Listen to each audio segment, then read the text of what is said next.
Well, hello everybody and welcome here to the March lecture from the Model Railway Club. Probably the third one we've now done on a Zoom basis. Last time we know we got as far as Hawaii, so we don't know if we'll get much further today, but it's a real pleasure to welcome friends, members, young MRC members, and those people who are just in the hobby and have dropped in. Without more ado, it's my great pleasure to hand over to our chairman, Tony Cox, who will introduce our speaker. Thank you, Lawrence. On behalf of the MRC, I'd also like to welcome you all to the lecture today. As I say, I think most people know who I am. That's fine. It's a great privilege today to welcome Pete Waterman, who's going to talk to us about his various projects. I think Pete, more than almost anybody, needs no introduction as someone who's made a huge contribution to 12-inch to the foot railway modelling and the model railway hobby. No doubt he will explain in great detail. He has himself built a large O-gauge layout featuring Leamington Spa. Indeed, I, with a number of you, was privileged to see the layout a few years ago. And it really is a superb model. We know that Pete is also going to tell you a little about a new project that he's working on, which sounds very exciting. So it'll be a great pleasure to hear all that. Just a little bit of point to you. Those of you who attend Keen House will know that during the break, we normally pass around a box and ask for donations. And also we ask you to have a drink and a coffee or something like that. Now, obviously, we can't do that here, but there are still some costs associated with the club. So we would ask you to make a little donation to the Ko-fi website, what you might have put in the box or what you pay for a drink to help us run the costs of that. The links will be on the screen. So if you could look at that, please. Anyway, for the main event, it gives me great pleasure to introduce Pete Waterman. Thank you, Pete. Thank you, Tony. I guess that model railways have been a major part of my life. In fact, my first railway was, I got a Bassett Loke for Christmas 1948. So that makes me probably one of the oldest members on this Zoom call. And that's how long that I've been collecting. And it was only a little tank engine, little red tank engine, 2 4-wheel coaches, and it went round my kitchen table. But that was enough to start me on what has been a passion all my life. I was born next to a railway, so I was born in the winter of 47, which was the coldest winter that Britain has seen for a century. And I like to think that I'm so besotted with trains because the coal, I was on a goods line, a colliery line, and I could hear the Super Ds coming up all night long, bringing the coal out of the collieries. So that's where when people say, why do you love trains so much? I say I could hear them when I was in my cot, and I could recognize a Super D from an 8F by the time I was about 6 months. I grew up in a family that had no car, so we literally did go everywhere on the train. And my auntie lived in Rugby. My uncle was a driver at Rugby. My other uncle was manager at Standard Cars in Coventry, and he used to go fishing every Tuesday afternoon to the River Leam in Leamington Spa. So I, as a kid, used to get dragged between Rugby and Leamington Spa. Unfortunately for me, or fortunately for me, actually, I didn't start school when normal people started school, because the area in which I lived was so overpopulated with young people. There were no places in the school. So I didn't go to school for 18 months. So I was 6.5 by the time I went to school, which was great because I'd done a lot of railway spotting by that time. And I guess that,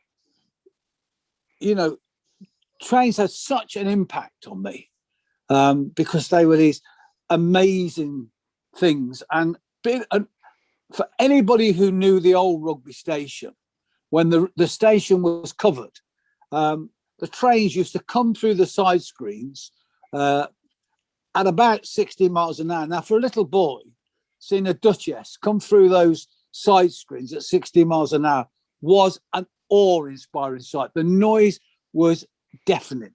And not far away from there, you had the bridge at the end of Rugby, which was the Great Central.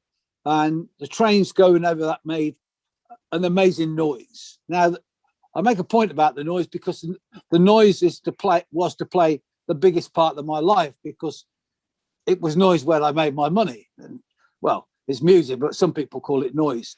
So it was right from the very beginning, I was surrounded by railways.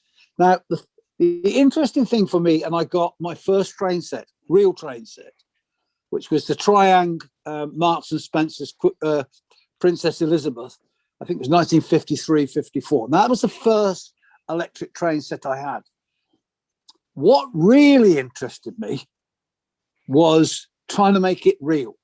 Now, I'm only a kid, but just running them around, that wasn't of interest to me. At the time, they were rebuilding Coventry Station, and I wanted desperately to portray what I saw. I wanted to look at what I could see in front of me and model it. Now, it was crude. You know, I'd do it with cardboard boxes, matchsticks. But basically, I would go down the station, look at what they were doing, and I would try and copy it. So I was thinking about this the other night. What I effectively was doing was a diorama model, because obviously I just could only run the engine and the coaches backwards and forwards. But it was enough to get me started. And I've always wanted more from model railways than you can ever get. And so by the early 60s, I bought John Ahern's book on model engine building, and thought that was amazing. And I'd seen the first pictures in that very early period of Pendon, and thought, my God, this is exactly what I wanted to do. So I started to build, learn to build engines and detail wagons and things like that. Now, the great look for me, I got an apprenticeship with, I started on the railway, but soon the steam was going out. I didn't want to transfer to diesels. I was at Wolverhampton, Stafford Road. I got a job with the post office as an apprentice technician, which was the greatest thing I've ever made in my life, because I learned to solder, because that was part of my life. What I had to do was solder. And of course, the minute you can solder, then you can start to build anything, because once you've learned how to do all that, and I started, making bits and pieces, and I found that you could buy, obviously this is all, it was EM. I always wanted to be EM. I was never double O. I always wanted to be EM. So I used to start looking around the model shops, particularly in Coventry. And you used to buy some fantastic castings that had been made by James Beeston. And the range was fantastic, from axle boxes, smoke box doors, chimneys, all sorts of things. Would allow you to make things that were way beyond my skill. They allow you to go and buy those things and make them. And it was that really got me interested. And by 1960, 66, 67, I mean, I spent most of my time making models. I didn't have a railway. I was building models, and I wanted to get them as accurate as I could get them. So I spent a lot of time just researching books, getting the drawing from Swindon, and then of course OPC published the Great Western Locomotives Parts 1 and 2, which that really set me off. And then there was no holding me back, because at that point I got the tools in my hand to build what I wanted to build. And a chance, I saw a picture in the Model Railway News it was, of two Great Western four-wheel vans that had been kit bashed from ratio kits. and they were pictured outside a shed, and they were fantastic. I mean, they were just beautiful. And I remember thinking, this is what I want to achieve, because they look real. And it said that they were kit bashed kits. And I found out purely by chance that the guy that had done it lived in Coventry. Not only did I find out that he lived in Coventry, but his mother worked for me when in the telephone company. So her name was Ida. So I said, I see your son's a model railway. She said, yeah, he builds models for people, and I'll get him to ring you. And the guy's name was Ron Cadman. He rang me and we talked through. And he had a commission with Ratio at that point with Richard to build showcase models of what Ratio were building. And they would give him different body parts, and he would build other wagons so they could look at whether they would put them in the range. And that's what he did.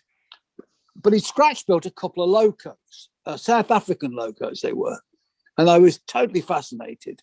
And he showed me how he made his jigs and how he did his lining. And I caught the bug. And I wanted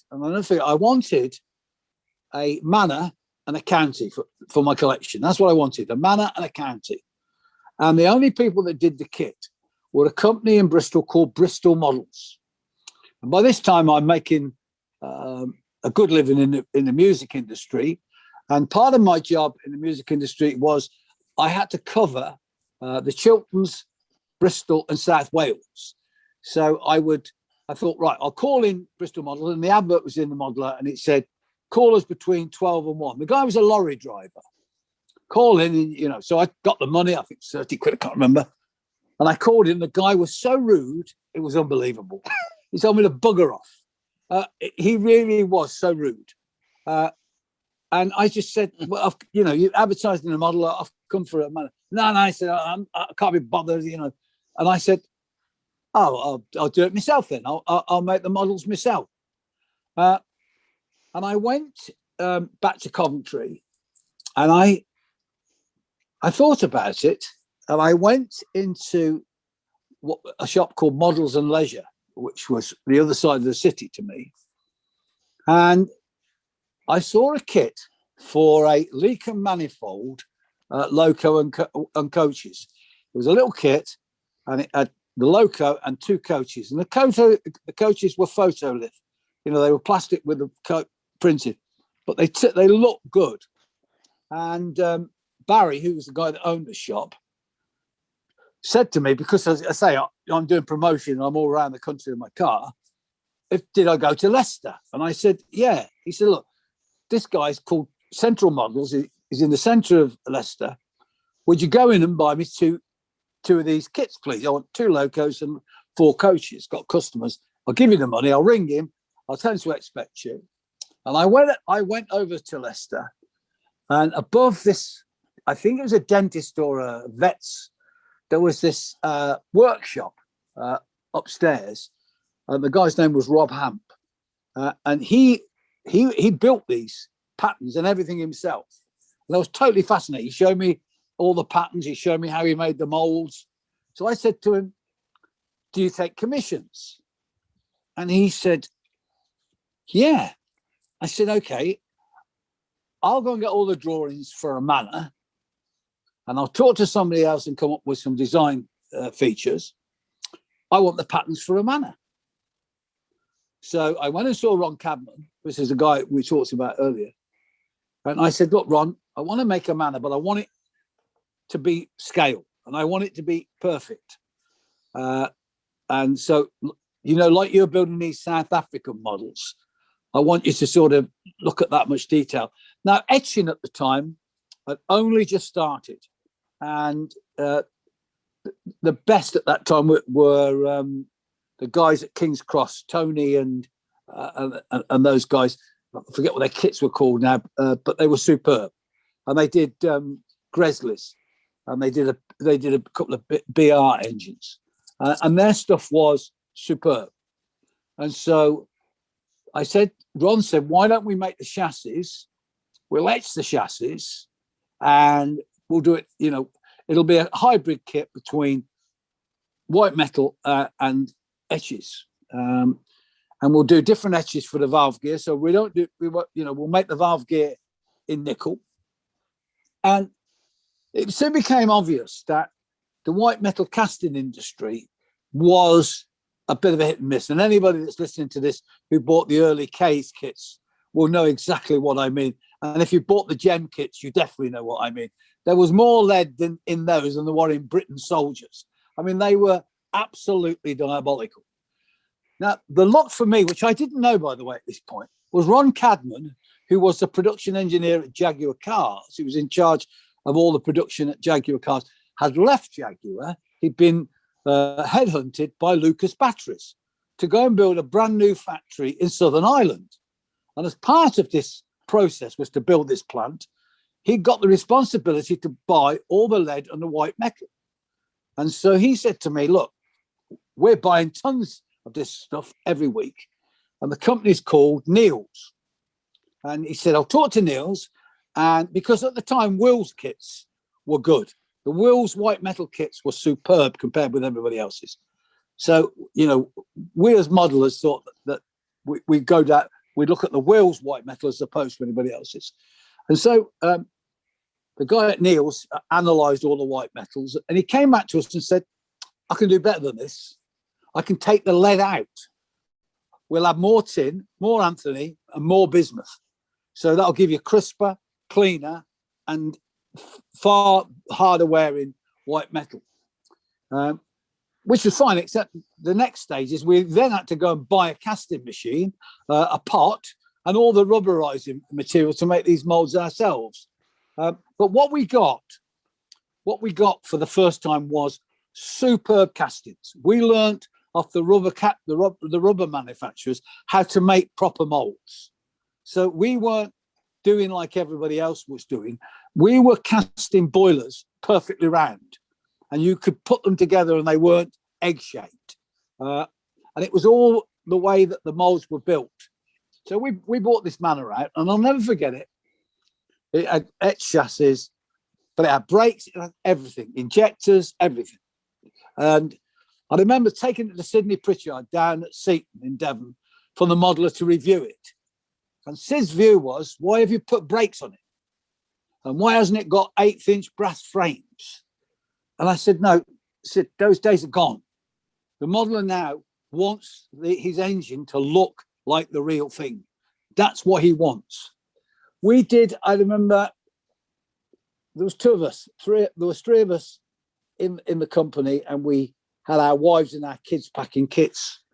And on the manor kit, we sold about 3,500. We did the county next, we sold about 3,500. Now, this is, we couldn't cope. This was almost impossible for us to cope. And then I came up with an idea and said, why don't we charge the same for a tank? But what we'll do is we'll put 2 tanks in a box. So it's the same price as a tender and a loco, but this time it's 2 tanks. And we did a Great Western 850 and a Great Western 633. Well, at that point, we just couldn't cope. And my music career was taking off. So I left the guys to carry on and got on with the music industry. At that point, I decided that 4 mil for me was, I couldn't get any better. It was like, I wasn't gonna get any more. So I decided at that point I'd have to go 10 mil.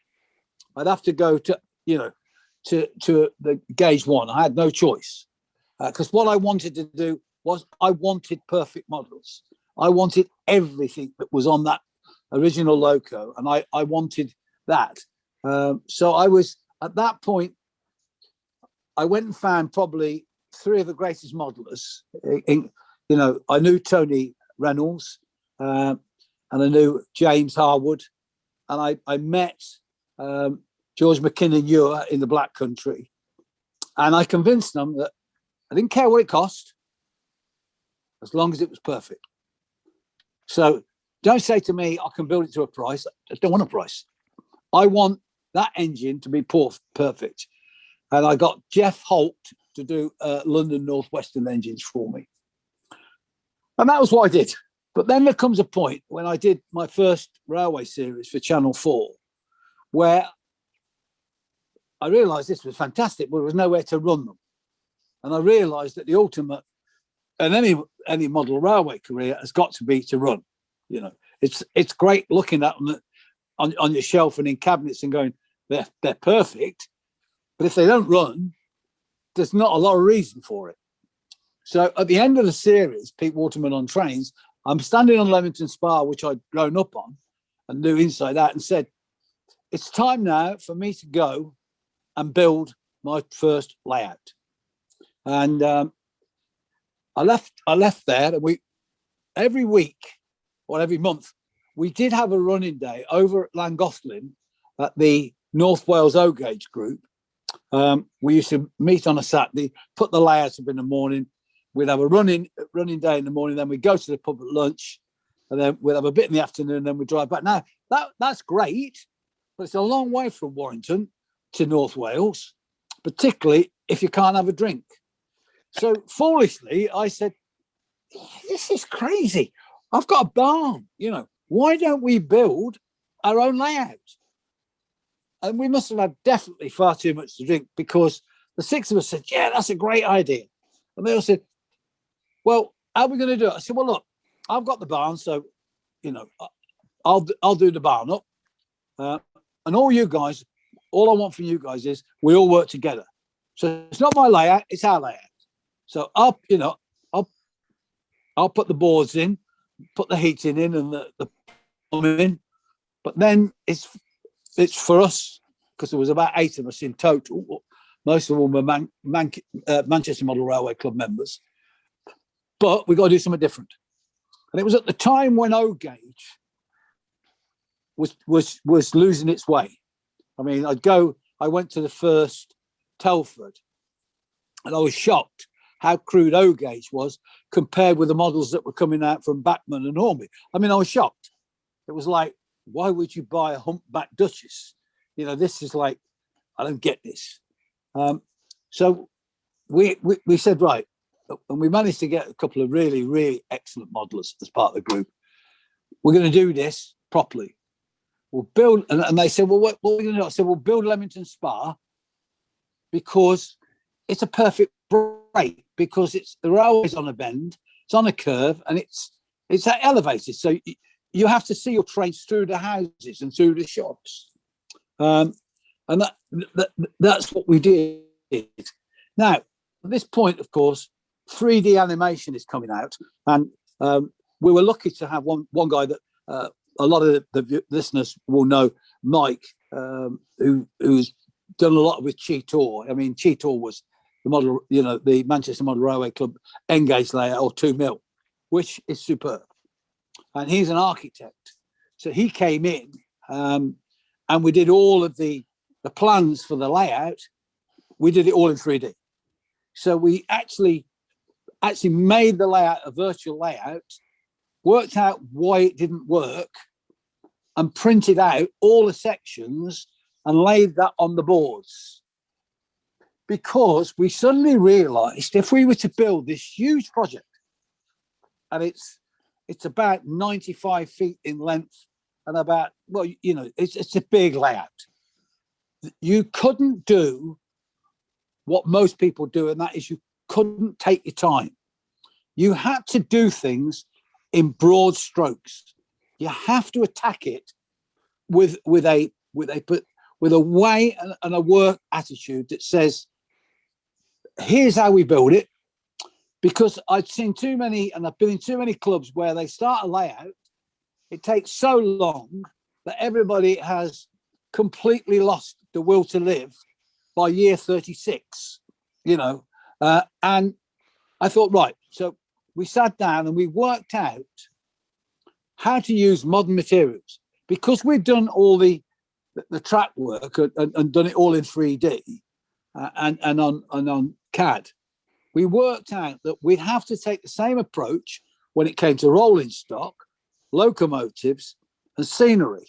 And it was like, it was so unique that I remember sitting down and thinking, right, I've got to make some diesel locomotives because I wanted to, that transition period. So I'd already bought Mitchell Kits and a couple of other companies because I love Malcolm's locos, and I knew that I would be buying a lot, or I would need lots of Great Western engines out of Malcolm's drawing portfolio, but we would also need to expand the range. So I knew that would want, but when it came to diesels, which I definitely wanted, I knew that you couldn't do the same process because I've seen people try to do Westerns in etch and class 47s in class and 50s. They're okay, but they took too long to build, and they just weren't as good as the steam engines were. And you can't really run great steam engines like Castles and then have dodgy diesels. It doesn't work. So I thought, right, I'll find somebody who knows how to do this. And I thought, well, this is dead simple. Go to China. Because if anybody knows how to do this, Hornby and Batman do, because they're already doing it. And they're doing it in China. So I know that if I ask the right people, they'll tell me how they make these molds and how they do this. And so I remember, when you ask somebody, particularly the Chinese, to tell you something, you get an answer that you don't want. Oh, yeah, right, yeah. Well, it's very expensive. Yeah. Yeah, okay. And I remember that it was like the word CNC, which, was a new word for me, came out. Well, you need CNC machines, blah, blah, blah, blah, blah, blah. And I went, yeah, you need CNC. And I thought to myself, well, yeah, I'll buy a CNC machine. And I thought, if that's all it is, it's only a CNC is a milling machine. Okay, fine, we'll do that. But then, of course, I realized it's not the CNC machine that does the work. It's the program that programs the CNC that does the work. And more important, it's the guy that draws the CAD that puts it into 3D that makes it work. So I was lucky enough to meet Bert Connaughton, who had got a company in Scotland, and he was doing O-gauge Gresley coaches. And I have to say, they were superb. And so I went up and saw Bert, and he'd fallen out with his partner desperately, and he was looking for some finance. So I agreed to put some finance in because I wanted some teaks. Only to, and I, so I bought this little, I hired this little unit, and we bought a CNC machine, and Bert gave me a list of tools he wanted, so I did this, and only to learn, of course, that Bert was an amazing engineer. Amazing, but he cheated. He never did anything in 3D. He did everything in 2D and then used his skills to make it look like 3D. So he would cut the patterns in and they would be cast in what we call green plastic. He would then shrink wrap that round a former and get the tumble home on the coaches. So he wasn't CNCing a tumble home. He was actually making a former by hand and then bending the castings with cling film round it to get the tumble home. That's what he was doing, which is why his partner had fallen out with him, because it was costing him so much to make each coach. He was probably losing more than he was getting for the coaches, because I think they were about 125 quid. And I swear to you, they must have cost 245 quid to make. And of course, being as it's the LNER, they were making all sorts of Flying Scotsman bits and pieces because everybody wanted the unusual coaches. So I said to Bert, right, I want some Mark 1s, because that's obviously what I was interested in. And it was very obvious to me, very straight away, that Bert couldn't do the Mark 1s, because the Mark 1s have got 5 tumble homes on them. They're not got a normal tumble home. They've got 5 arcs on the body side, which is why Halding got them wrong, because they couldn't do it either. So I found out that a local company next door was called, what they call in Scotland, because this was an airship, Scottish Aerospace. We know it as British Aerospace. In Scotland, it's Scottish Aerospace. And for a bottle of whiskey, I could get a bloke to come round from Scottish and show me how the CNCs work. And he said, I know a mate who works for Cash Register, which is also in Scotland, who is into model trains, and he's a brilliant 3D programmer. So we came up, he came down on a Saturday, looked at the Mark 1s and fell about laughing and said, right, give me 5 minutes. Off he went on the machine, and within about 10 minutes, I'd got the basic shape of a Mark 1. He said, well, just put that in your CNC machine. Now, he said that will give you, your side, which you can try and have a look at. And so when we got that, we had to buy the package, and this is where the sting came. Everybody talks about 3D, okay? And 3D, you can buy some cheap packages. But if you want to do what we did with for Just Like the Real Thing, I have to tell you, there is no cheap package.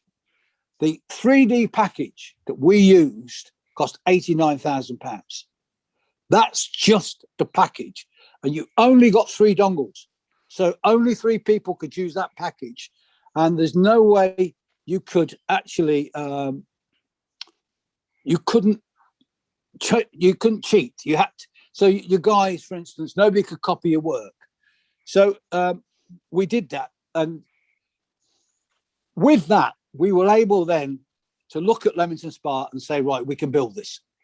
Because if we wanted which we did, we wanted all our trains to be minimum of 7 coaches, up to 14 coaches. Because of our CNC and our kit making company, it would allow us to produce 15 coaches.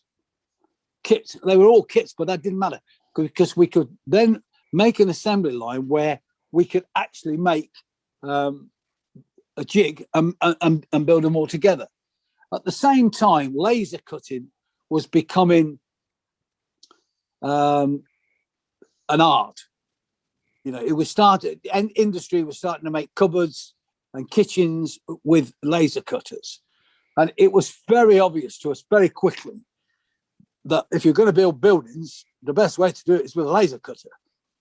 So the laser cutter, you can do any building you want in any scale, and you could do it very finely. So again, it cuts the time of doing things down drastically. Instead of spending, there's probably, 60 houses and shops, or 60 shops and houses and stations on Leamington Spa. It took us just over 14 months to build them. Leamington Spa station itself took just over 6 months because there's that many parts, but they all fitted because they were designed in 3D, just chopped out on the machine, and then it was a physical matter of putting it together and painting it, because you knew, because of the 3D artwork, that it went together. You weren't having to worry about whether it fitted, because now you know it fitted. So Leamington Spa, which has taken us, we worked on for 15 years. It's all DCC. The original idea when we started with the DCC didn't do what people said it did. But again, we were really, really lucky. In Manchester, we got Mike Bolton, Professor Mike Bolton, who is the king of DCC, who set the standards way back. So, Mike came and gave us advice, and we went to the Zemo system, because, of course, what you can't get on DCC was what we wanted was feedback. So when we changed the points, we wanted to know that the point had gone over. Not that we sent a command for the point to change, but literally the point had gone over, was locked in, and the signal came off because the point was locked. This wasn't just, route setting. This was, we needed confirmation. So Mike Bolton designed a box that did that. So what we did, we joined Merg, and what we did with Merg was we said, look, this is what we want. You go away and design it. We'll pay for it, and then we'll give it back to you. And what you give to your members, you give us a bit back towards the next thing we do. And that interaction with us, with Merg, has been amazing. I mean, I did away with the Zemo stuff because the Zemo stuff just got more expensive and more expensive and more expensive, and you couldn't update it without sending it back to Germany. And, you know, you've seen, a lot of you have seen the size of, you know, the building, okay? You think to yourself, well, this is, it just can't happen. It's such a big layout. You've got to think in that sort of scale. So we've worked away, and we worked on the 50-foot rule, okay? So originally we modeled as if we were 55 feet away. When we got all the track work, the points and the DCC in, we moved in 20 feet. So we're now modeling from 33 feet away. So, and we added more detail and more detail. So now we're at about 12 feet away, and we're starting to add super detail. Now that's taken us 16 years. And I have to say, there's usually 6 of us, twice a week, Thursdays and Sundays. And we have a cup of tea, we put the world right, but we do a lot of modeling, a serious lot of modeling. And we've lost a few members through our ages, but in general, you know, we've carried on. And as you've seen, the layout runs perfectly. Of course, every now and again, we get a hiccup. It's nearly always human error. We're doing things with Merg now, which are sort of in the future for Merg, because again, we don't want to go from 60 miles an hour in forward gear to 60 miles an hour in backwards gear, which of course, a lot of people who've got shunting layouts want to go from forwards to backwards as quickly as possible to keep the engine moving. So we also have a switch, which we can switch one layout, one room off. And what we do is we can put DC locos on without affecting the DCC. We've had the layout open from day one to visitors. So I think we're well over the 1,800, 2,000 visitors. We did once, by the way, have 105 people turn up, which absolutely blew our minds. It moved the floor, all the rail joints popped, and it took us about 2 months to get the layout back to where it started before they come. So we limit the number now to 15, 20, because we like people to also operate the layout. We don't want them just to come. We want them to come and play with it and you know, and have some fun. That's what we really enjoy. So Leamington Spa itself is pretty well complete now. I think I've got 2 or 3 locos that I'm building at the minute that will be finished in the next year once we've got off the next project. But pretty well, we're down to super detailing. Now, the only thing, if you notice from the photographs we'll see later, I hope, we haven't started with the shop names yet. The shops are in, but there's no names on them yet. We haven't got that's we use Railtech transfers, and poor old Steve's very busy at the moment doing transfers for other people. So I don't want to spoil his business because we need 65 shop names. But we'll get there. You know, we will get there. It's knowing when to push things that you can say, well, I'm not going to get that, so let's just put that on the back burner. I'm going to change a part of the layout, which I've never been happy with. And I know all the people listening to this that have model railways will know they're not always happy with certain parts. But because of my age, and you know, and although I'm, you know, working for the cathedral, I haven't got a passport to eternal life. I want to look at Brinklow, which you don't see a lot. We don't show a lot of Brinklow. And the reason we don't show a lot of Brinklow is because it's not what I wanted. It's never worked for me. But Brinklow is scale. And Brinklow is a small station on the west coast, just north of Rugby, which is where I started spotting, when I was allowed to go out on my bike at nights. And I remember seeing the first night of the Blue Deltic going through there, which absolutely blew my mind, because it went through so fast that the rumor was it would pull you off the platform if you stood close enough. And as it came off the bend at Easnall coming into Brinklow, the driver was waving, and people in his horn.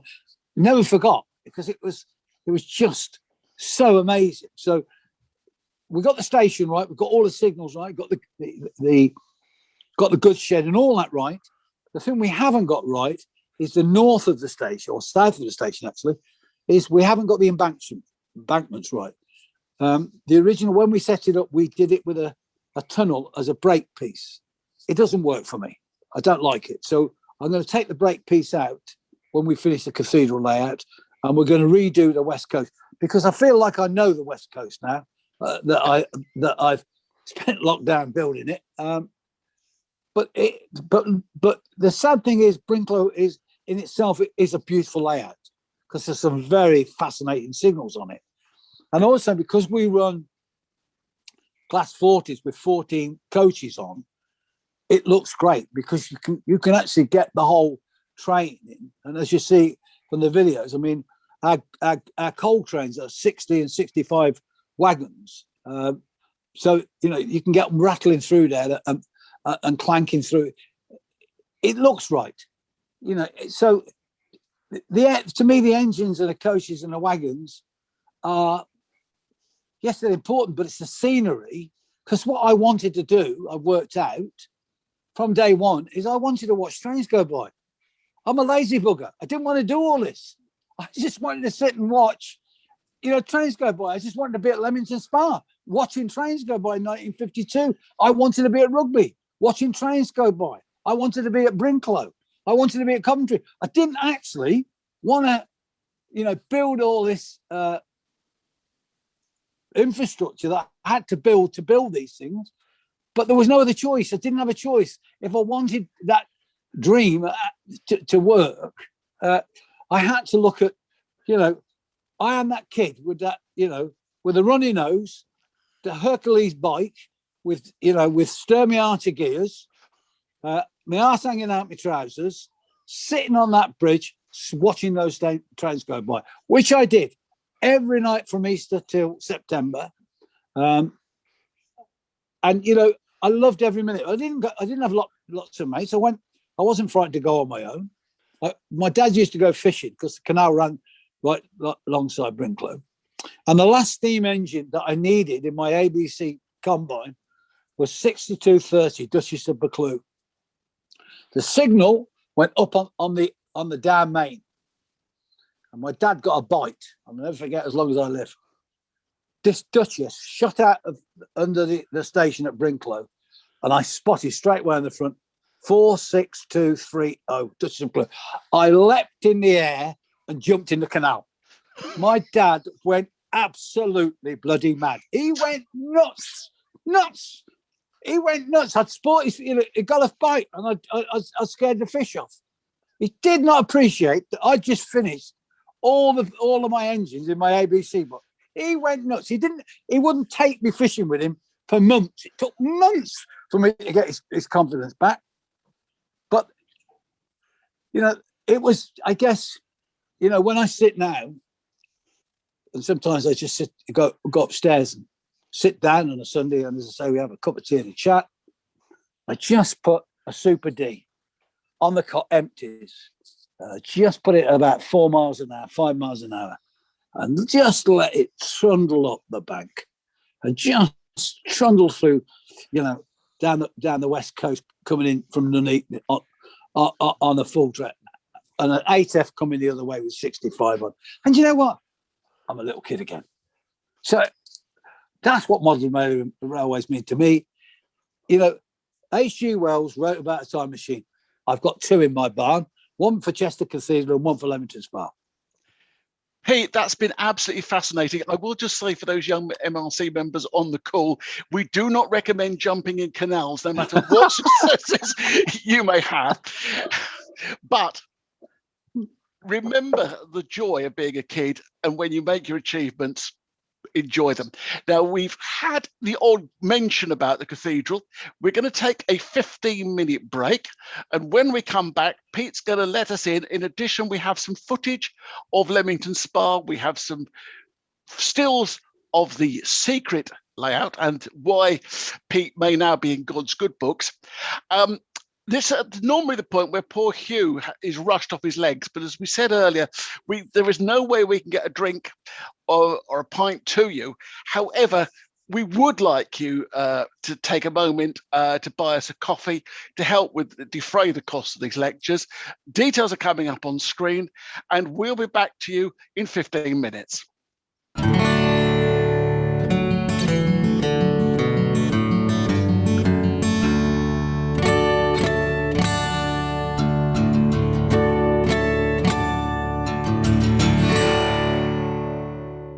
Well, hello, everybody, and welcome back for the second half. Now, there are a couple of ways you can learn a little bit more about Leamington Spa. One of them is this fantastic book, Just Like the Real Thing, which is, I believe, still available.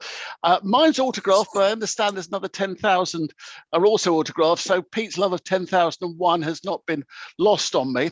In addition, for those of you that have got Channel 5 catch-up, there was an appearance by the Leamington Spa layout on £1 Million garage conversion last week.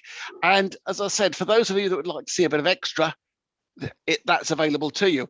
But right now, I believe Alex has got it ready. We're going to show you a video shot on Leamington Spa. Pete, if you'd like to talk us through this. Yeah, this is, that's a Super D you can see the back of, and that's empty. So on the layout, we always run an empty with a full. So that's an empty coal train going north into the Midland coalfield. And you can now just see appearing an 8F on 65 full coal wagons. And you can see that we run pretty well scale speeds. This isn't flat, by the way. This is seriously uphill, as on the real railway. We're coming into the town centre on this shot, and you can just see in the background the dairy. Then you've got the shops in the background there. Then you're coming in to the middle of Leamington Spa, where the big viaduct is over the town centre. This is a Great Western on the inside. That's the LMS on the Avenue station. And as you see, I'll lift it in a minute. As you see, as it goes away, it starts to curve to the left, because of the real thing, it then diverges and goes off towards Rugby. Now this you can see this crossover in the foreground here. That was only open on a Wednesday for brick traffic to go from Bedford to Birmingham. And that was built during the First World War, and even right up till it closed, only traffic over there was brick traffic. This you can see is Ansell's Brewery here. The row of cottages there, that's Clapham Terrace. You can see the Great Western Shed here. This is obviously we've had to shrink the layout here, because the canal, you can see that there, that's the canal by that brick wall, which in fact isn't there. The canal comes this side between the brewery and Clapham Terrace. Now, we have a record for how long a train takes to go round that circuit with 65 wagons non-stop. We have an 8F built by Ken Payne that took 1 hour, 48 minutes and 32 seconds to do one circuit without stopping. As I said earlier, running is very important to us, very important. I must be honest that having had the pleasure of driving on Leamington Spa, it's vital almost that you've got the ability to make your train whistle, because otherwise the layout is so big, you're not quite sure where your train is. Oh, we have great fun in losing locos when people don't know the route. So they're expecting it to come out of one, it's come round, and we don't. We send it round the back and out of view so they don't see it. And if we really want to play games, we have an underground system, and we can send it down the underground and nobody knows it's there. So they literally do lose their loco, and we go, oh, it's the Leamington Spa triangle. Stuff disappears and you never see it again. Well, I think we've got a second clip coming up. And again, if you can quickly talk us through this one, Pete, because it's only when you see these videos and you see the length of the train, it's absolutely prototypical. You realise just what a monumental layout Leamington Spa is. I mean, what is your normal length of goods train? About 60 wagons. Yeah, about. I don't know which engine this is, but yeah, they're all about 25 to 30 feet long in scale. Okay. So this is a Swansea to Newcastle. This is a return journey, which is Newcastle to Swansea, and this is absolutely prototypical. We saw teaks at Leamington Spa way into the 50s. You can see the modern BR there, crimson and cream, but that's typical. They would put the Great Western engine on at Shrewsbury. It would go via Manchester, and it would go down to Swansea, and then a part of that train would go Swansea to Paddington, Paddington to Penzance, and then come back via the Intercity Express back up to Shrewsbury, then go to Manchester to be formed again. I mean, those were the days when they literally did change coaches. You know, they would have portions where you would have to stay. This is it. This is the same train. A King, funny enough, this train weighs 14 kilos. So, you know, they're not light trains. These are heavy trains. So, you know, for instance, you would need 2 castles to pull that train, or a King. And my favourite is when we put the Blue King on the front. I love the blue BR engines. I've got a Princess and I've got an A4, although we don't run the A4, but I just love them in blue.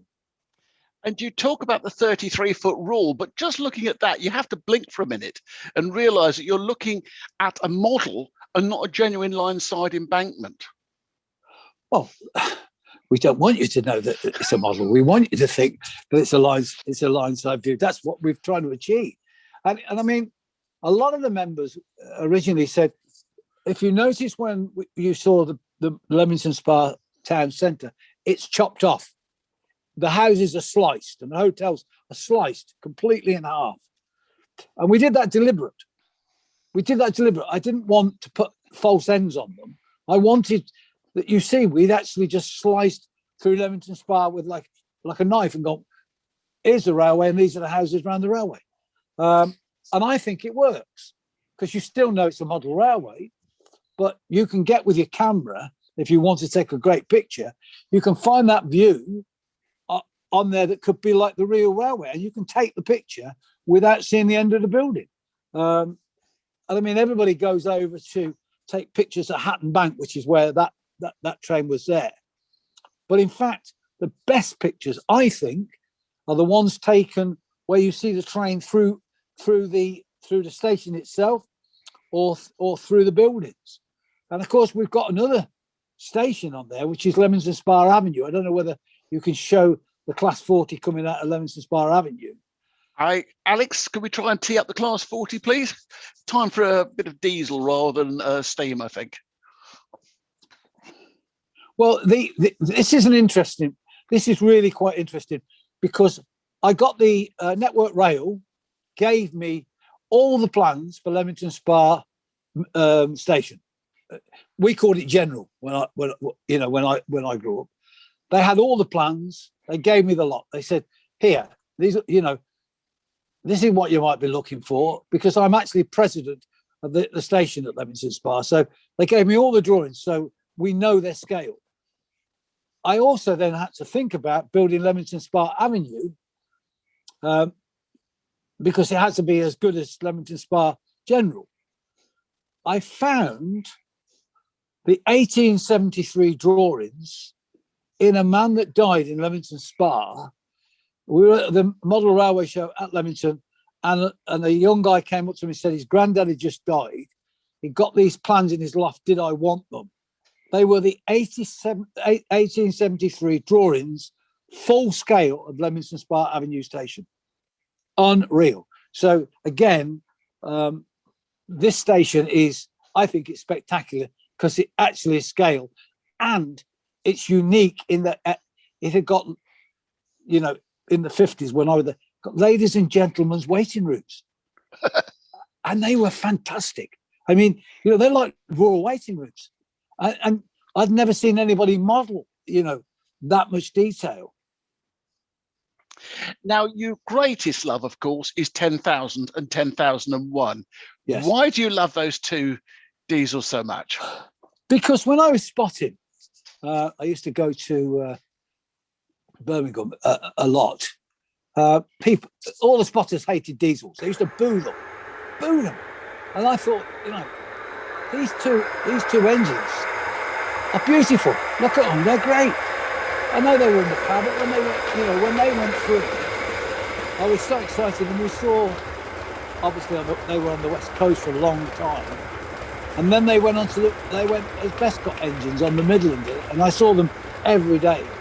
And the week before Christmas, one year, it was raining heavily. And I was on the end of the platforms when they were building a new Common Station.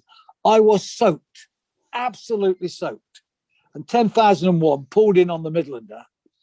And the driver stuck his head out of the cab and said, "My God, young, you're soaking. Jump in here. I'm bringing a steamer back from Rugby. I'm changing at Rugby. I'll dry you off." And he put me in a cab of 10,000. I didn't want to go in the steamer. I actually sat in a cab of 10,001 and went from Coventry to Rugby. It was amazing. You know, it was just, yeah, most people would want to go in a Black 5. I wasn't really interested in the Black 5, but, you know, I actually got to go in 10,000 and 10,001. And in fact, I believe they're now recreating one of those two lovely twins. Yeah, but, you know, I've got it's a two-edged sword for me, recreations. Using a Class 58 bed and the bogies off it, an EM1, you know, memories are still better than, you know, mock-ups. Shall we get on with the second part now? Yeah, I think we should, because you've Right. talked about your journey from 4 mil to 10 mil to 7 mil. Yeah. So what are you up to now? Right. So I love a challenge. Okay. And just before lockdown, I was working in America on Britain's Got Talent and America's Got Talent. And I thought, really, you know, the Sunday modelling on Leamington would probably see out my days. But I thought, I wonder if I've always wanted to build something slightly different, a bit unusual. And I'd had this idea of building a railway on a curve, on a bank, on a curve, just single line, bi-directional. And I thought, I'm not going to build it O-gauge. I'll build it for me. I know I'm not going to get it. I got a call from Chester Cathedral. And because I used to work for the government up here on what is called the LEP, the LEP, Local Enterprise Partnership. And I was the chair of the transport body for Cheshire and Warrington LEP for HS2. And for I did that job for about 7 years. I was writing at the start of HS2. So because I'd gone back into telly, I'd come out of local government. So I was no longer working in local government. And so I went and saw the dean over at Chester Cathedral, who turned out to be a complete and utter railway fanatic. And his dad had been quite a famous railway man, and he did scheduling. He was a scheduler. So we got talking about it. And they'd run a Lego exhibition, which had been super successful during the summer that they put on events in the cathedral. And he wanted a model railway exhibition. And he'd got this idea, and he brought in this company to look at it and do it. And he showed it me. And I looked at it and I thought, how do I tell this guy? So I said, well, if you don't mind me saying so, Dean, I think that you should come and visit my layout at Leamington Spa. Jump in your car and come over and have a look. So he said, well, I've seen it online and I've bought the book. He said, well, come over and have a look. So he came over and I said, and God knows why I said this, by the way, I have no idea to this day. It's not ambitious enough. If it's in a cathedral, it's got to be fantastic. It's got to be grandiose, and it's got to be thought-provoking, and you want drama. Going back to my philosophy, you want people to watch trains go by, because you're trying to attract the general public and kids and railways, but generally people are going to come and they're going to stand and want to watch the trains go by. And he had some ideas, and we bashed some ideas about, and we came up with a couple of ideas, and he went away and looked at it, and I said, no, leave it with me. I'll put a team together. Okay, you're going to get the sponsors. I'll get one sponsor, because I know Simon Kohler at Hornby, and I'm sure Hornby would love to sponsor this, because if we can do what I think we can do something different. So we had a meeting, and for all you railway fans out there, Chester is a very famous cathedral for one reason, for railways, because in there's a chapel to Thomas Bressey.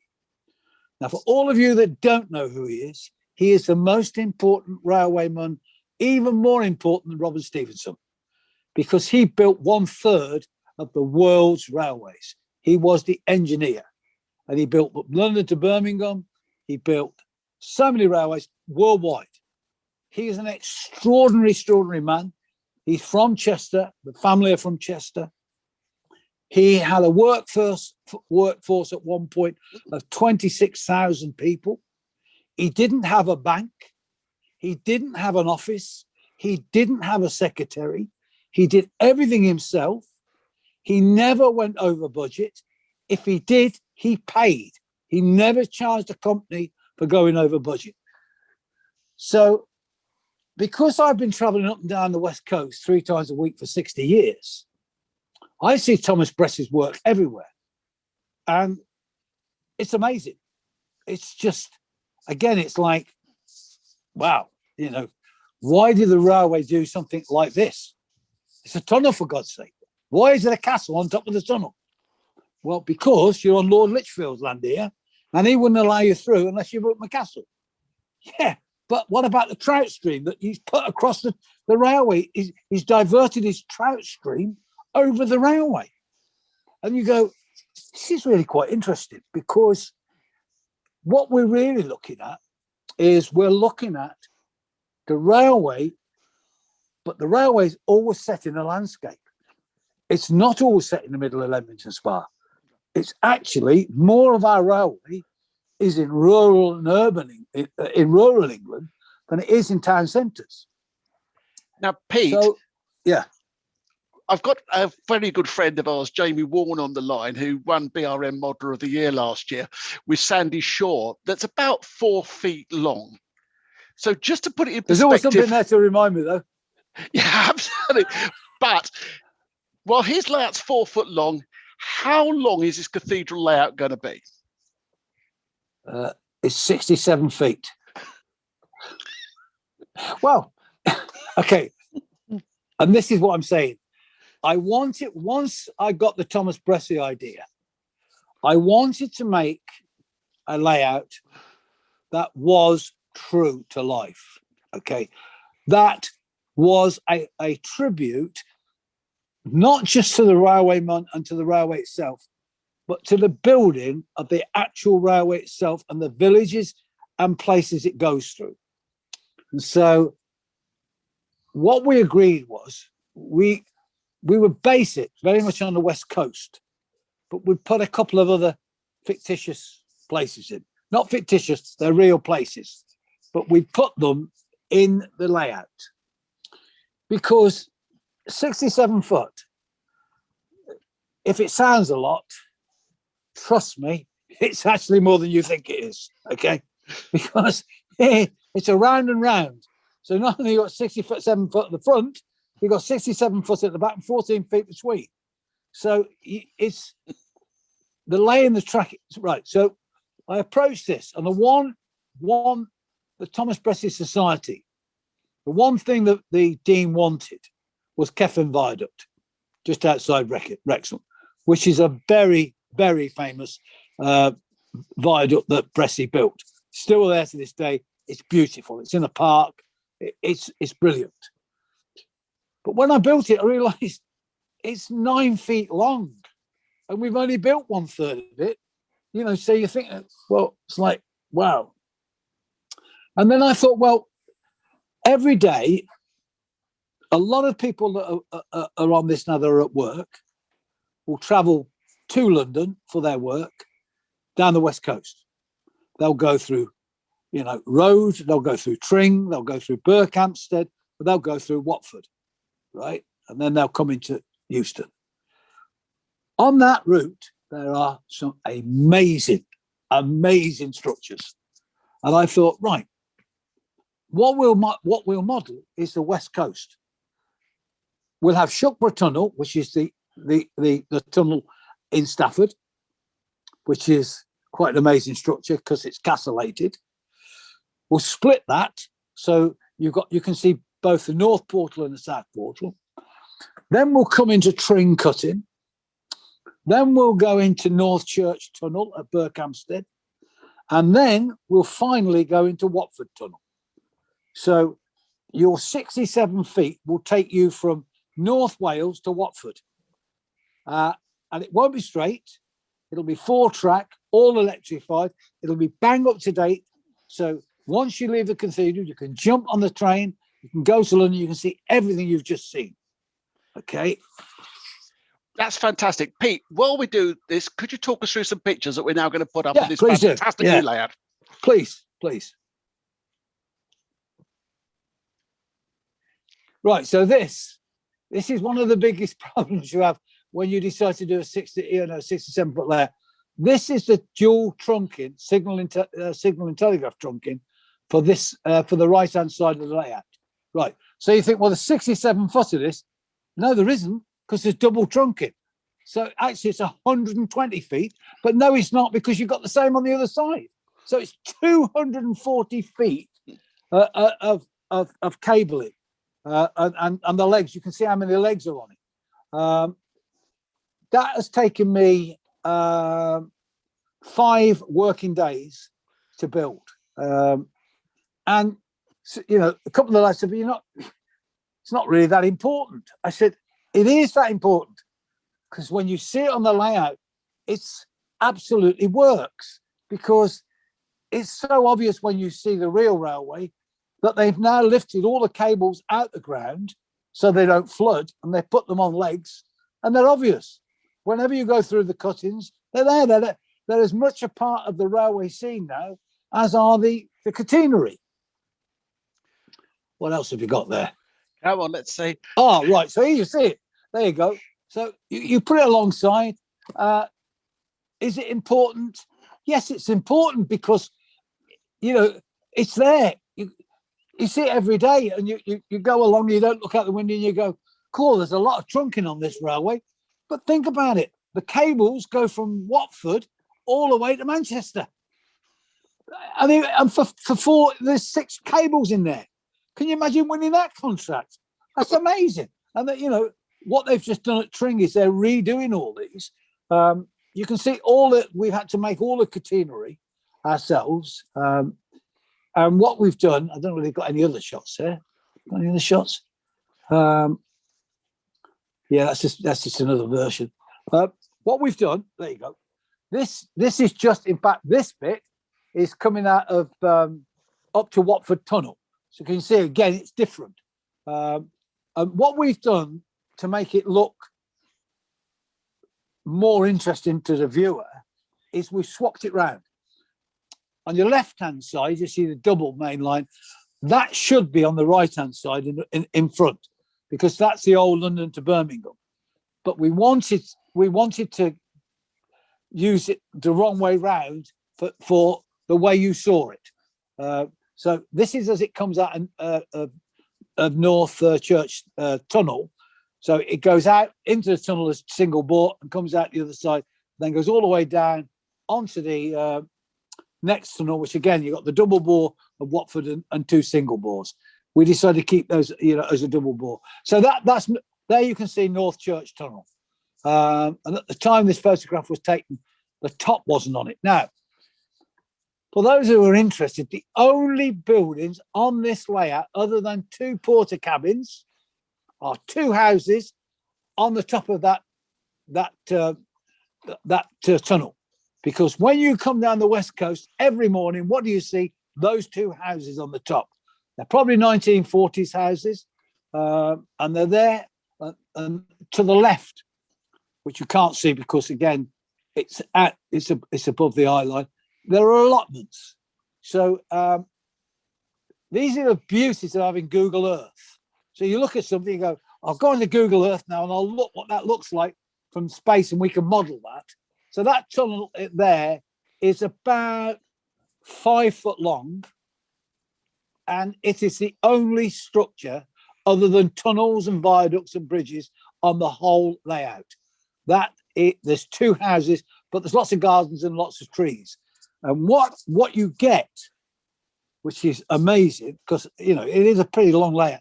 When you walk in, and Keffin Viaduct is behind us in this shot, and you stand at the beginning of this layout and you look down, what do you see? You see a tree in the front garden and 2 houses above the railway.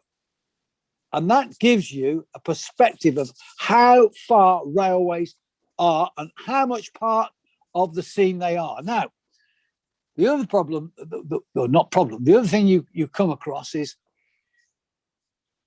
and I filmed throughout the summer last year as I went down, that great thing with mobile phones, you can film. There are no trees. All people that put trees on railways, put your hands up, you're wrong. There are no trees on railways because they're not allowed, because they would fall on the railway and create chaos. As we know, they are bushes. They are thick, dense bushes. Trees will be outside the boundary of the railway. So the trees will be outside that can't fall on. So any trees that are there will be chopped down as quickly as possible. And I know that Network Rail have had lots of environmental problems with chopping these trees down, but we need a safe railway. And trees give us, if a tree fell off there, look, think about it. If a tree on that bank fell on, it would fall onto the overhead wires. It would disrupt the whole of the West Coast main line. We didn't have that much growth back in steam days because, of course, the steam engines would set fire to all that. So the whole point that we wanted to do was to make the actual environment of the railway. So and by putting these 2 bridges are very famous. There's 2 of these bridges. These are very famous bridges in Tring. Very, very famous. They are the 2 of the original, 2 of the original London to Birmingham. They're narrow. But what they do, see, you've got to remember I'm in television. So in television, we cheat. We cheat all the time. We give you the impression that something's big when effectively it's in a studio that's probably only 50 feet wide. By putting bridges in like that, it breaks your eye line. You can't see everything at once, which is why the tunnels are there. It breaks it all up. You have to move to see what's on the other side of it. It's an easy trick. Look, there you go. There you go. Thank you for that. That's perfect. See, that shows you from this is North Church Tunnel. It shows you coming up. You see it winds up, and then in the far distance you can see Shuckburgh Tunnel north entrance, which is on the right, and then you can see the viaduct itself. You can hardly see it's a viaduct, and then you can see Shuckburgh Tunnel at the back of it. That, by the way, are you ready for this? That's 30 feet. That is not 76 feet. That is only 30 feet.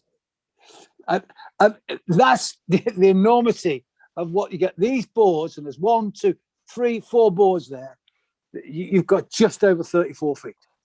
So you can imagine there's that again plus. But, you know, so there's the viaduct. You can see we've still got a lot of work when this photograph was taken.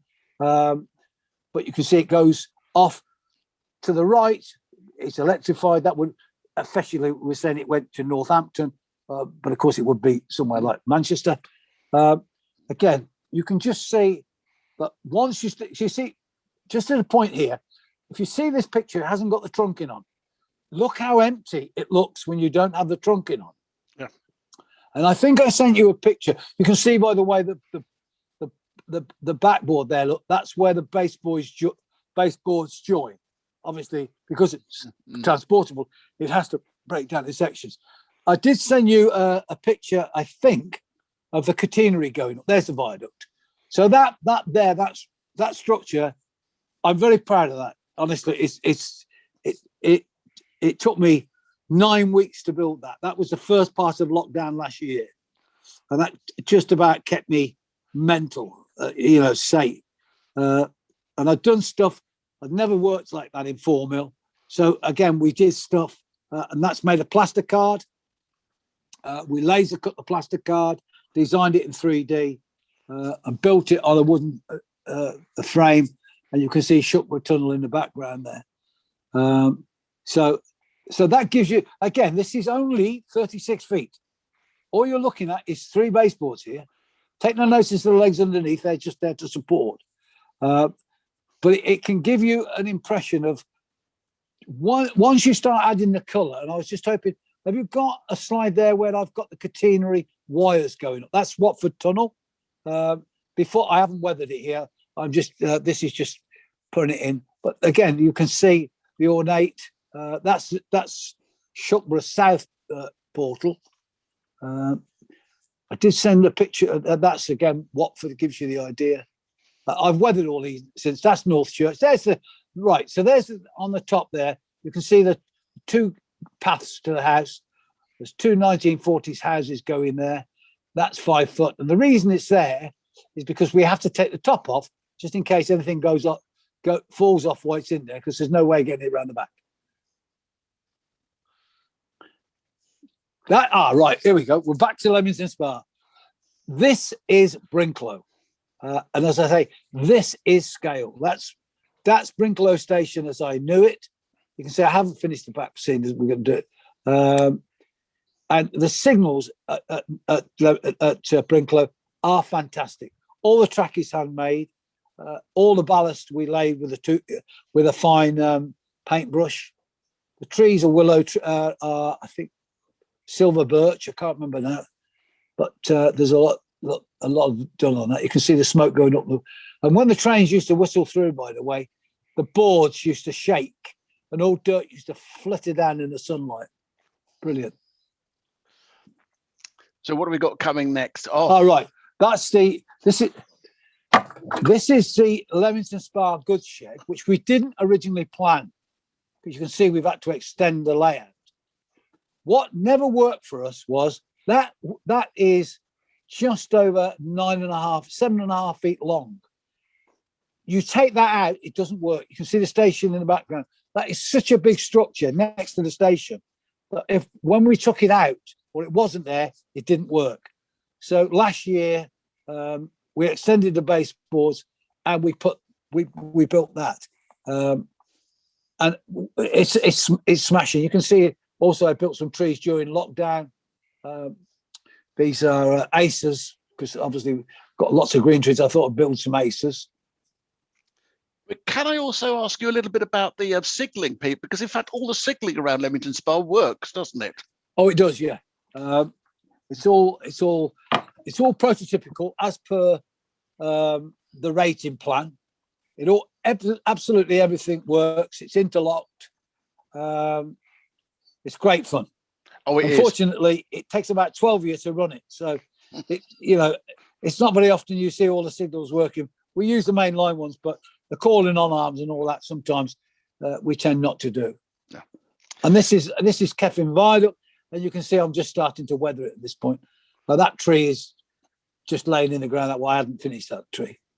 So this is working on wire armatures, and what are you putting on the outside as foliage? Well,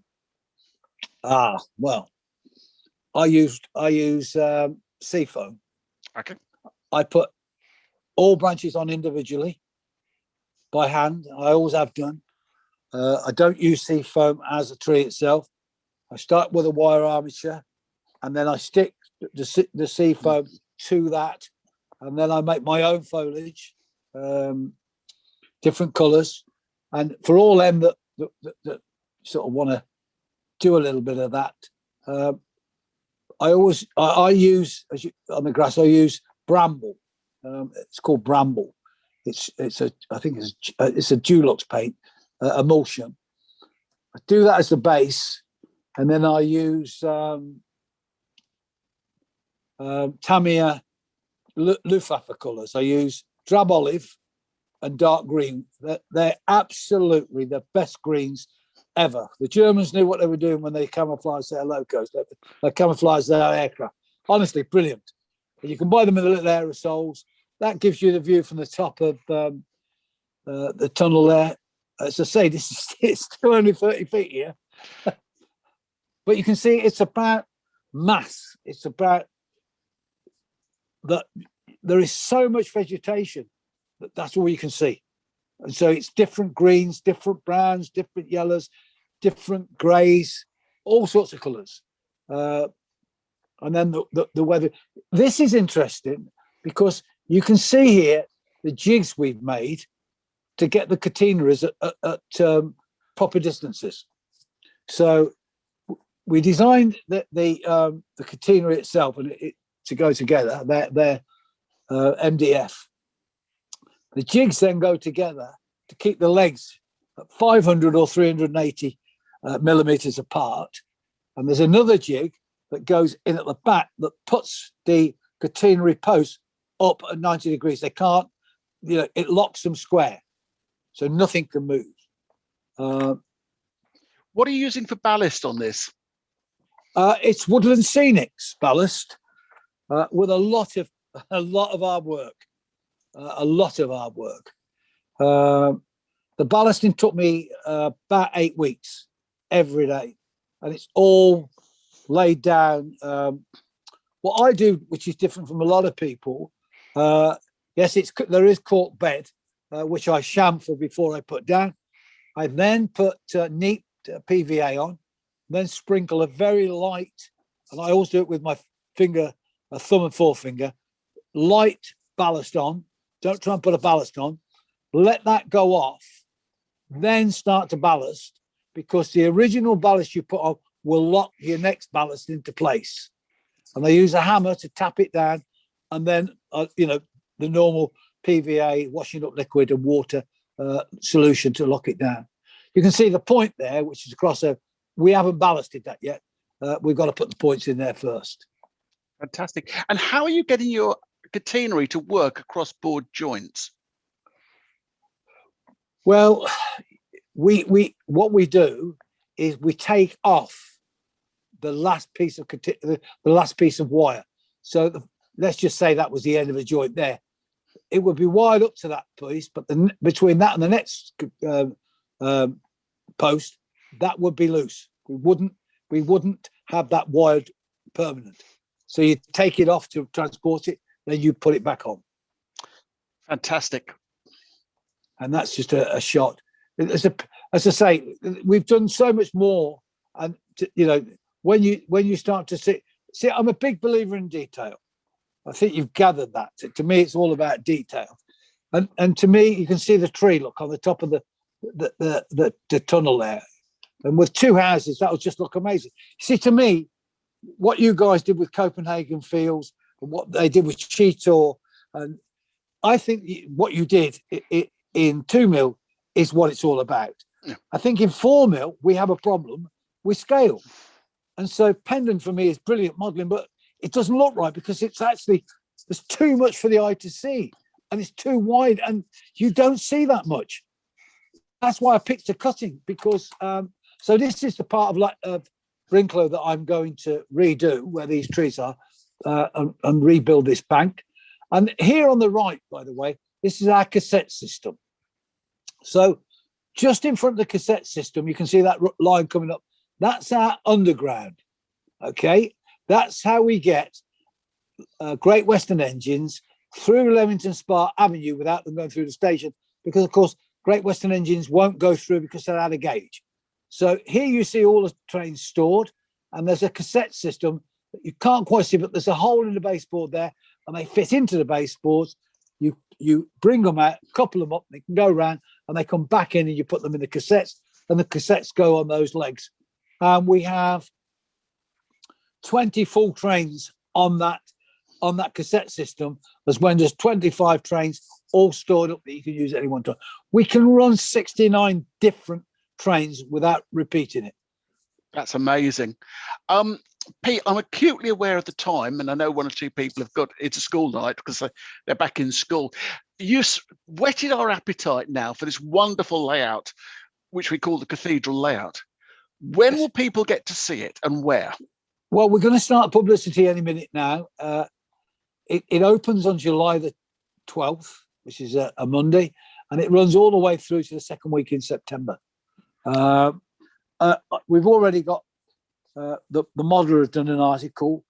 We've got other other people doing pieces on it. Right, but let me just add one thing here, and let's get to a point. Hornby is sponsoring this for a reason. Yeah, I believe now that the Hornby locos and rolling stock and the Batman locos and rolling stock are better than I could build in Formula. And therefore, I wanted to take the quality that particularly Hornby are putting into its rolling stock and its future locomotives into the scenery and the railway itself. Because why bust a gut when they've already got it pretty perfect? Put it in a scene to me that says, don't waste your time with the rolling stock because it's good enough. Put your effort into modelling. There's more fun in the modelling than there is in running them, because when you sit down with your glass of whatever it is, whether it's milk or Coca-Cola, in your hand, that's when you can sit back and went, this is great. This is watching trains again. It is indeed. So when we come to Chester Cathedral in the summer, which era will be running on this wonderful layout? Today, absolutely up to today. So we're going to see Pendolinos. Yes. Oh, yes. And Avantis. You know, we're hoping to have.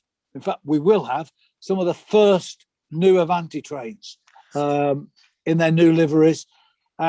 We're even trying desperately to have an HST set, but we don't. We think we've actually going to miss the boat now. Oh. We thought we could get one made up that we could run up, just as a bit of a gimmick, but we don't think we can do it now. Oh, that's a shame, because it would look amazing. Now, just back again to the wonderful Leamington Spa, and because of the quality of both layouts, it's not always easy to tell between. But this is back with Leamington Spa, isn't it? It is, and this is in a story siding. So this is obviously the press twins behind one of my favourite locos, the 4F. The engine in the background on those horse boxes is, funny enough, I saw it on the website today, is a Monument Lane engine that was still in LMS up to the time it was scrapped in about 54, and it used to shunt around New Street all the time. Now, you've fired some of these, haven't you? Yeah, I still own 5 steam engines. We're just about to put 55, 53 back into steam any minute now. That's Anzac, one of the Brits. Again, this hole is where you put your cassettes in, by the way. Absolutely. This is where they fit. But when you were back working as a fireman on BR at the very start of your career, which locos did you enjoy firing the most? 28s. Okay. Class 28s, the 280s. I loved them. They really were great locos to fire. But my favourite engine, as we've discussed, was the Super Ds. Yep. The Super Ds were my favourite. That's why I put the money up to restore it. And I never drove it. I just fired it. Absolute pigs to fire, but absolutely brilliant to work. They were brilliant engines. They work on a candle. If you put a candle in the firebox, I'm pretty sure they'd move. So what was making them such a challenge to fire? Because you cannot have more than half a glass. You cannot have half a glass of water. You cannot put more than a light fire in the box. It has to be no more than 3 inches deep. You have to have a white hot fire with half a glass. And I promise you, to do that is difficult because everybody wants to chuck coal in, you know. And if you've got more water in, the engine will walk away with you. Well, back to these lovely early diesels that you've got on the layout, and here we've got D18. I've got 23 of the Peaks. Because I say I saw every one of them coming out of Derby Works, and I'm the possessor of 9 of the regiment plates. So I've built a model with all the plates on. You know, because I used to go to Collector's Corner on the way home from work. I worked in Baker Street at that point, and then once a month I would buy a diesel set of plates. So you've seen on the walls, I've got Westerns, I've got 40s. Warships, and I've obviously got 7 Peak regiments, and I've got so many 47s. I don't even know how many 47 sets I've got. Got 86s, 87s. I've actually got the Class 46 namer, you know, the Derbyshire and Leicestershire. I've got that purely by chance. I didn't even know I had it. So yeah, you know, it's. In those days, you could pick up diesel plates very cheap. You can't anymore. I haven't got a Deltic. No Deltic, no 55. No, because they're on the East Coast, and I didn't model the East Coast. Well, for our last shot, let's go back to this wonderful new layout. Yeah, this is the one of the famous bridges that's over the layout. You can see this was made by one of the members. He designed it himself, built it himself. I painted it, and we're in the process of weathering it. This bush, by the way, it's interesting. I bought some trees because I thought, you know, I'll get some trees, some 4mm trees. They're so bad. It cost me 20 quid, and they were so bad. I was determined I wouldn't throw them away. So I chopped them up and made them into bushes. I thought, bugger, I'm not throwing away 20 quid. I don't blame you. There's no point in wasting money. Look, we'll finish with the pictures there and come back to this. So can you, again, just remind us of the dates when this layout finally gets to Chester Cathedral? The 12th of July to the 2nd week in September. Fantastic. And it'll be operating, 6 days a week with Sunday left for God? Yeah, they wanted, funny enough, they wanted us to run on Sunday. I said, give us a break. We've got Leamington Spa to build. Having gone back to 4mm, what's your preference, 4, 7 or 10? Oh, no. I haven't got a preference, Lawrence. I just love model railways. Yes. You know, the problem with 10mm is there's no space to do it. You need 3 times in my barn to do it. It's not possible. The beauty about 4mm is you see this hand here, what you do, and all modelers have to do is you take this hand and go, no more on the layout. I've got enough. No more. Stop. Don't buy any more. Don't build any more. Stop. Because the problem is, and I learned this in the music industry right at the very beginning of my production career, and this is true, it's a bit of advice to all the younger members. The more you put on a picture, and that's what we're making as a picture, the darker the picture becomes. And the danger is you put so much on, what you've got is a black picture. You've got nothing. You can't see anything because everything's too confusing. It's about little. You know, the least is more. So don't go and buy 23 locos. Get 2, 4, 5 good ones, but make your scenery look amazing. Don't try and have a woolen mill, a dairy, a station, a garage, a depot, a bus depot, a castle, a coal mine. Forget it. Just model. Just if you've got an 8-foot board, model 8 foot of scenery and make it look brilliant. And then don't show the bends. Put them in tunnels that goes round corners, and you just sit there playing with your train. And every time it comes out, you only see it in the scenery. I think that's possibly the best advice any of our young MMRC members will get it, and it's been given in the most fantastic manner by a brilliant raconteur and a man who clearly loves railways in every gauge and scale. Ladies and gentlemen, thank you, Pete, and I would ask you to show your appreciation in the usual way.